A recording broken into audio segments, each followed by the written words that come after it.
Ok, bonjour. Euh, Sans plus tarder, nous passons à la formation de ce logiciel Chipcat. Chipcat, c'est un logiciel en fait, c'est une société qui fait des logiciels, des calculs en béton armé, des structures métalliques et euh, Chipcat 3D. Voilà. Donc, avec ce logiciel, vous n'allez plus galérer. Mais nous, ce qui nous intéresse ici, c'est plutôt la partie béton armé. Donc, quand vous démarrez, voilà, donc ça vient ici. Et c'est ça, cette partie d'ossature ici que nous allons utiliser. Donc, structure. Donc, quand vous cliquez, vous voyez juste les parties structure. Quand vous cliquez MEP, quand vous savez MEP, ça veut dire mécanique, électricité et plomberie. Donc, vous avez cette zone-là. Quand vous cliquez SIP terme, vous avez SIP terme et tout ça, c'est SIP partie thermique. Donc, ça, c'est sa documentation. Vous voyez, sa bibliothèque des détails des constructions pour structure. Et il y a SIP Project, c'est-à-dire là où tu peux faire les études de prix et vos projets. Ok, structure. Donc, ce qui nous intéresse, c'est SIP4 ou bien OpenPen. Voilà, ici, c'est avec le BIM IFC. Quand vous voulez travailler avec les autres logiciels, vous pouvez l'enregistrer sur BIM, c'est-à-dire sur IFC, qui est le format le plus utilisé. Ok, structure, je vais cliquer sur SIP. Conception et calcul de dimensionnement des structures en béton armé, structure mixte composée de poteaux, poutres, ainsi de suite. Voilà. Donc, si vous utilisez SIP, c'est béton armé, il va vous calculer tout ça. Armé pré-contré in situ, métallique, les âmes pleines, des planchers dalles. Quand on dit plancher dalle, ça veut dire que ce sont des dalles qui n'ont pas de retombées. Donc, il n'y a pas de poutre, il n'y a pas de retombées.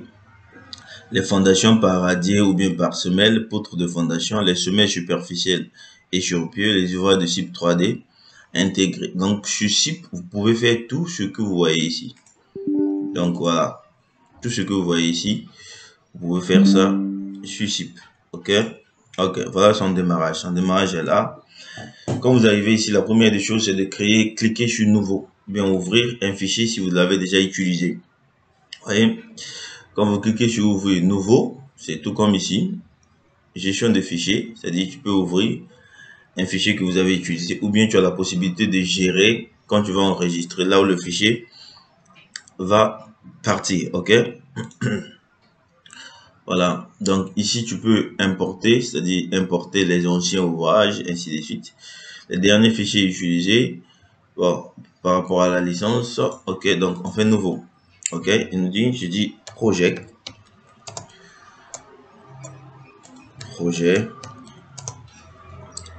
écrit projet, je me dis R plus 6 sur SIP 4, bien R plus 7.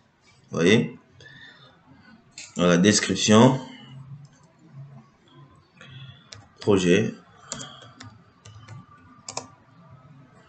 béton armé, immeuble, R plus 7, habitation. Voilà, ça c'est juste une description que je mets sur le projet. Vous voyez, je fais accepter. Il dit non. Il vous demande de souhaiter. Bon, je dis non. Voilà, ouvrage vide. Donc, je vais commencer par un ouvrage vide ou bien je peux faire une introduction des fichiers DXF. Donc, je vais vous montrer comment est-ce qu'on peut faire une introduction des fichiers DXF. Ok. Donc, quand on vient ici, on a les normes de calcul qui sont là. Les normes que le logiciel nous envoie par défaut, c'est le BAEL. Vous voyez que c'est le BAEL 91 qui a été révisé en 99. Okay. Si vous ne voulez pas utiliser le BAEL et que vous voulez utiliser les Eurocode 2, parce que les Eurocode 2 sont là aussi, vous pouvez utiliser les Eurocode 2. Voilà, ici c'est des aciers froids. On peut utiliser les Eurocode 3, oui. Bon, ici c'est les Eurocode 3 aussi. Le bois, l'aluminium, ainsi de suite. Mais quand vous utilisez directement le BAEL, il faut que les normes géotechniques doivent être les DTUI, dossier technique unifié, 1312. Donc, si vous utilisez, par exemple, les Eurocodes, vous voyez que automatiquement, les planchers disparaissent. Pourquoi? Parce que les fondations, ce sont les Eurocodes 7. quand je fais ceci, les DTI réapparaissent. Mais quand je dis directement HeroCode, vous allez voir que le béton, les parties jeu technique va disparaître. OK? Donc, je vais remettre le BL révision 99. OK. Donc, je vais accepter. Maintenant, on vient sur la partie béton armé. Ça, c'est la partie, les profilés métalliques. Donc, nous, c'est la partie béton armé qui nous intéresse. OK? Quand on arrive ici, qu'est-ce qu'il faut faire? Il faut regarder d'abord les normes. Il faut regarder ce qui est écrit ici. On a les planchers, les fondations, les poteaux et les murs. Maintenant, ici, ce sont les diamètres des granulats. Il nous propose les diamètres de 15, ou bien selon le type d'élément que vous allez utiliser, ou bien le même pour tous les éléments. OK? On dit le même pour tous les éléments. Vous devez regarder, par exemple, vous pouvez avoir dans votre CCTP, voilà, dans votre cahier des charges, quels sont les granulats qu'il faut utiliser, vous voyez, pour la construction de votre immeuble. Les planchers, le béton utilisé, c'est le béton 25. Quand on dit béton 25, c'est-à-dire c'est un béton armé, béton coulé sur place, ou bien prêt à l'emploi, mais la résistance du béton doit être 25 MPa. Vous voyez, mais c'est parfois très difficile d'atteindre cette résistance à cause des granulats et à cause des mélanges. Voilà, donc du dosage, parfois c'est très difficile d'atteindre cette résistance de 25 MPa. Maintenant, je suis au niveau des fondations, vous voyez. Je vais cliquer ici sur les données de fondation. Vous voyez, sur les données de fondation, je me retrouve avec vérification des glissements de semelles. Vous voyez, vous pouvez cocher sur ça, voilà, pour que le logiciel puisse vérifier en fait les glissements des semelles. Vous voyez. Maintenant, ici, la contrainte admissible aux élus, il nous dit c'est 3 bars. Quand je dis 3 bars, ça veut dire que c'est 0,3 mégapascal ici. OK?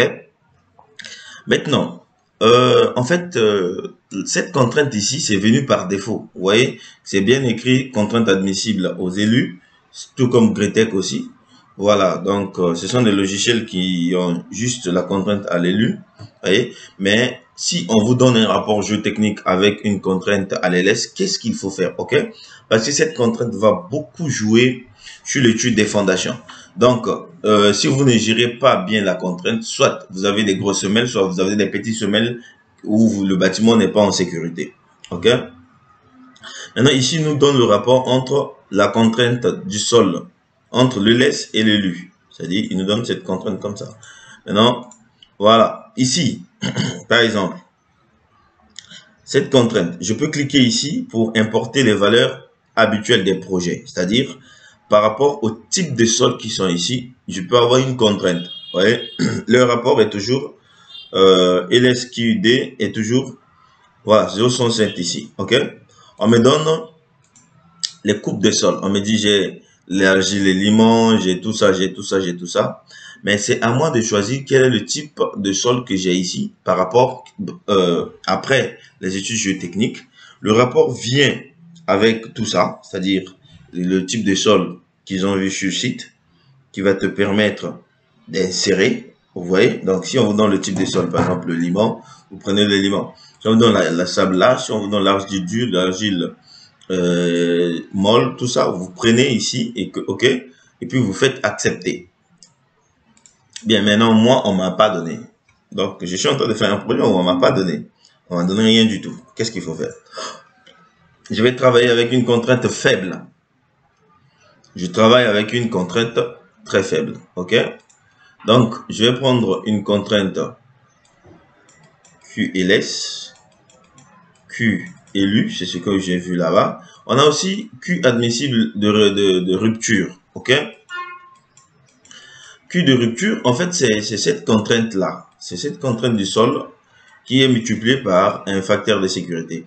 Vous voyez, on a les facteurs de sécurité. Quand je suis à l'LS, c'est 3. Quand je suis à l'élu, c'est 2. Vous voyez? Donc, du coup, si je prends une contrainte faible, par exemple, à l'élu, à l'LS de 1,5 bar, voilà une contrainte qui est faible que je peux avoir. Une contrainte faible permet d'avoir des grosses semelles et puis tu seras en sécurité. Donc, c'est égal à 0,15 MPa. Vous voyez? OK? Donc, du coup, j'aurai une valeur de rupture qui sera de 0,15 multiplié par 3. Donc, j'aurai 0,45 MPa. Donc, qui équivaut à 4,1 5 barres. J'ai ça. OK? Je viens à l'élu. Donc, du coup, qu'est-ce que je vais faire? Je vais prendre cette valeur-là que je vais diviser par 2. Donc, j'ai 4,5 barres. OK? Que je divise par 2. Ça me donne 2,5. Donc, parce qu'il y a un chiffre. Il y a un chiffre après la virgule. Je prends 0,3. Donc, 2,3. OK? 2,3 barres. Donc, c'est équivaut à 0,23 mégapascal. Vous voyez, ça, c'est la comparaison. Donc, ici, dans ce cas, ça veut dire que la personne qui utilise 0,15 mégapascal, la personne qui utilise 0,23 mégapascal et la personne qui utilise 0,15 mégapascal comme contrainte pour les calculs des fondations, les trois personnes auront les mêmes sections des semelles parce que ce sont les mêmes contraintes, mais avec des cas admissibles différents. Vous voyez? Donc, le cas admissible LS n'est pas le même cas admissible que l'élu. C'est pour cela qu'on n'a pas les mêmes valeurs. Et du coup, voilà. Parce que ici, quand je suis ici, je suis sur le logiciel, vous voyez que c'est contrainte admissible aux élus. Ce n'est pas LS. Donc, du coup, j'ai trouvé 0,23. Donc, quand je dis 0,23, c'est égal à 1,5 mégapascal. Donc, 0,15 mégapascal égale à 0,45 mégapascal. Donc, je peux faire aujo. Voilà. Donc, j'ai remplacé par la valeur que le logiciel m'a donnée. Le poteau, je peux laisser ce béton. Les murs, bon, les murs, ce sont les voiles, je peux laisser aussi. OK. Maintenant, les barres, les aciers. On a la possibilité d'utiliser les FE400 ou bien les FE500. OK. Tout ça, en fait, ça peut dépendre du cahier de charge. Si dans votre cahier de charge, on précise d'utiliser les FE400 ou bien FE500, vous pouvez utiliser. Voilà. Donc, c'est FE 500 mégapascal. Donc, du coup, ici, quand nous sommes dans cette... ici, quand vous êtes sur site 4, vous avez la possibilité de prendre ce que vous voulez. Bon, OK, je vais voir quelles sont les armatures disponibles. OK, en cliquant sur ça, je vais voir quelles sont les armatures qui sont disponibles dans mon logiciel. OK, donc les barres de FE 500. Donc, je vais cliquer ici, là. Il me dit tableau d'armature. Il dit dimension, vérification, tout. Je vais dire tableau d'armature. OK. Je suis sur tableau d'armature ici. Voilà. Il me dit j'ai les 10, les 12, les 16, les 20, les 25, les 32. Donc, il n'y a pas 40, il n'y a pas 14. J'ai les armatures transversales, les 6, les 8 et les 10. OK. Donc, vous voyez, quand vous êtes ici, ça, c'est le cas des poteaux rectangulaires. Les cas des poteaux circulaires.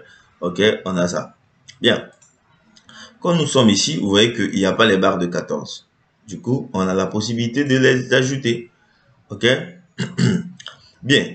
Je suis ici. Je vais venir ici. Tac. Je clique ici. OK? Là où il y a les diamètres utilisables. Vous voyez que le 14 est grisé. Désolé. Sur les barres longitudinales, je t'ai dit qu'il n'y a pas les 8, il n'y a pas les 6, il n'y a pas les 40. Donc, il y a les 3 là qui ne sont pas là. Les 4 autant pour moi, qui ne figurent pas sur cette liste. Donc, sur les armatures longitudinales, vous voyez que ce logiciel, il dit que lui, il préfère commencer avec les barres de 10. Mais bon, c'est pas trop important. Pourquoi? Parce que, par exemple, quand vous êtes en train de ferrailler une dalle pleine, par exemple, les armatures anti-fissuration, c'est-à-dire la nappe supérieure, tu peux utiliser les fils de 8. Tu n'es pas obligé d'utiliser les 10. Tu peux utiliser les fils de 8, même quand tu dimensionnes une poutre. Tu peux utiliser les aciers de montage des barres de 8. Donc, du coup, je vais insérer les 8, je vais insérer les 14. Déjà, je m'en fous des 32 que je peux même enlever et les 25. Je vais laisser les 20. Bon, sur les transversales, je ne dimensionne pas un pan où j'aurai un effort tranchant plus élevé pour que je puisse mettre les armatures de 12. Donc, du coup, je peux laisser. Je peux même ôter les 10. Voilà, donc je peux faire accepter. Dès que je fais accepter, vous voyez que ça apparaît. Les 8, les 10, les 12, les 14. J'ai enlevé les restes. Donc, qu'est-ce que je vais faire? Je vais les déverrouiller ici. Vous voyez, je vais déverrouiller les 8 sur les faces. OK. Je vais déverrouiller ici tout ça. Que ce soit sur les faces. Que le logiciel choisit. Après, moi-même, je peux les gérer. En fait, voilà, je peux déverrouiller tout ça. OK. Voilà, je peux déverrouiller tout ça et laisser ça comme ça. Donc là, je viens d'insérer les HAD14. Donc si vous utilisez ce logiciel et que vous ne savez pas, vous aurez l'impression que les fils de 14, les fils de 10 n'existent pas sur les longitudinales. Alors que ça existe bien sur les longitudinales, c'est juste la manipulation. OK, je fais accepter. Voilà. On dit vous pouvez sélectionner au moins une barre d'armature transversale pour le diamètre périphérique. Ok. Je vais voir. Transversale. Ok. Vous devez sélectionner au moins un diamètre d'armature transversale pour le diamètre cadre périphérique dans les poteaux circulaires. Ok. Donc je viens sur les circulaires. J'active et j'active. Donc je fais OK. Dimensionnement et les vérifications. Les tableaux de ferraillage ici. Donc ici c'est bon. Les tableaux d'armature aussi. Ici c'est bon. Donc je vais faire ça. Tac. Je fais ça. Tac. Et je valide. Donc arrivé ici. J'ai géré ce petit problème. OK. Ici on peut laisser. Action de vent. OK. Donc là déjà c'est bon. Les cadres idem. Donc c'est FE 500 j'avais dit. J'ai laissé les 500. OK. Voilà.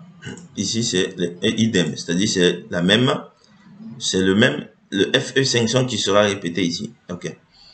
Donc, je fais terminer. Ici, il me demande les actions de vent. Bien, les actions de vent sont ici. En fait, ça, ce sont les normes de calcul de charge de vent par rapport aux pays qui sont là. Déjà, en regardant ici, nous allons utiliser le NV65. Quand vous utilisez le NV65, en fait, c'est à vous d'ajouter en fait la pression dynamique de vent. OK? Donc déjà, quand tu calcules le vent, il faut mettre dans une zone exposée. OK? Parce que tu te dis, par exemple, quand tu dimensionnes le bâtiment, parce que le vent, on les calcule par 10 mètres de hauteur. Désolé. Du coup, il faut choisir une zone exposée parce que quand tu passes une hauteur de plus de 12 mètres, du coup, la pression du vent va changer. OK? Ici, voilà, il nous demande de mettre les bandes. Je peux mettre, par exemple, les bandes de 1 ici pour voir. Maintenant, quand je clique ici, c'est sélectionner les départements. Déjà, quand je regarde ici, nous n'avons pas de département ici.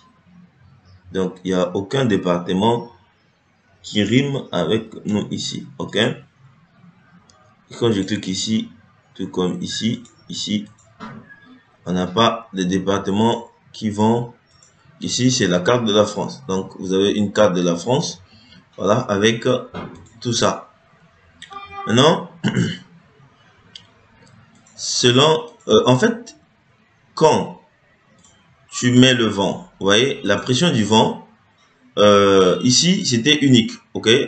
Mais nous, on va dire au logiciel que d'utiliser les directions qui sont ici. C'est-à-dire 90, 0 degré. C'est-à-dire, si vous avez le vent qui vient du sud, du nord, de l'est, voilà, votre bâtiment sera bien protégé. C'est-à-dire, quand je dis le vent va venir du sud, non, ça ne veut pas dire que le vent vient dans les 4 directions au même moment. Ça n'existe pas. Le vent vient dans une direction seulement. Donc, aujourd'hui, vous pouvez marcher dans une ruelle et que le vent vous taffe de profil, de face. Demain, ça va vous taffer de dos et ainsi de suite. Donc, ça dépend de la direction du vent. OK? Donc, vous voyez, 90 protégés, zone normale, on va dire que ce sont les zones exposées. OK? Je vais valider. Voilà, donc je vais mettre tout ça exposé. OK? Voilà. Des facteurs. Je vais dire, je vais accepter tout ça. Je vais faire OK. Avec séisme, nous on n'a pas les séismes. On va vérifier les combinaisons. Les combinaisons, quand vous êtes déjà sur le Bael, voilà, nous savons que les combinaisons, c'est 1,35. Tout ce qui est charge permanente, c'est 1,35. Et tout ce qui est charge d'exploitation, c'est 1,5. On est là. OK. Défavorable. Ça, c'est transitoire, sismique, accidentel, situation. Donc, voilà. Donc, les différents types de coefficients élus, béton, le truc est là. Il va utiliser les combinaisons pour calculer. OK. Configuration. Voilà. Le béton. Le Bael 91 déjà qui est utilisé. Donc, il n'y a pas de souci sur ça. Donc, je peux fermer ici. Donc, nous, c'est comme c'est le Bael qui nous intéresse. C'est pour ça que nous sommes ici. En utilisant le Bael. Donc, ça, ce sont les hypothèses additionnelles. Donc, le poids propre, par exemple. Et quelle est la catégorie de l'utilisation de en fait, de ce que nous sommes en train de faire. Tout à l'heure, j'ai écrit bâtiment à usage d'habitation. Vous voyez, c'est donc habitation ou bien résidentiel, c'est-à-dire les bâtiments privés, ils ont les mêmes caractéristiques. Mais si c'était les bureaux, en fait, quand tu vas faire la DDC, il y aura des choses qui vont changer. Il y a les bâtiments commerciaux, il y a les zones de réunion, il y a les lieux de stockage, c'est-à-dire les entrepôts, ainsi de suite. OK?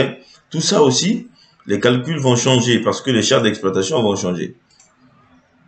Voilà, quand on finit ça, quel est le type de fissuration? La fissuration dépend du milieu. Donc, si on a un milieu ambiant ou bien ainsi de suite, on va prendre cette fissuration. Mais si vous êtes juste à côté de là où la fissuration n'est pas peu préjudiciable, il faut mettre la fissuration préjudiciable. Parce que cette fissuration aussi dépend, ça augmente l'âge de la structure. Et je fais accepter et le logiciel s'ouvre.